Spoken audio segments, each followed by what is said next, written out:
છે અને તું 5 વર્ષ રહ્યો તો કેટલું ભાડું થયું, કેટલા તે વાપર્યા.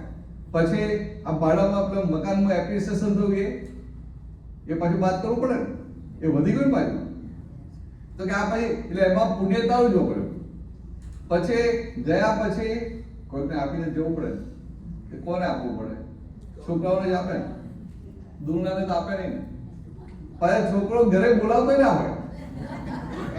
વિચારો તો ખરા કેવી જાતનો સંસાર છે. છોકરો ઘરે બોલાવતો ના હોય, મળવા આવતો ના હોય, તોય છેવટે એને આપીને જવું પડે.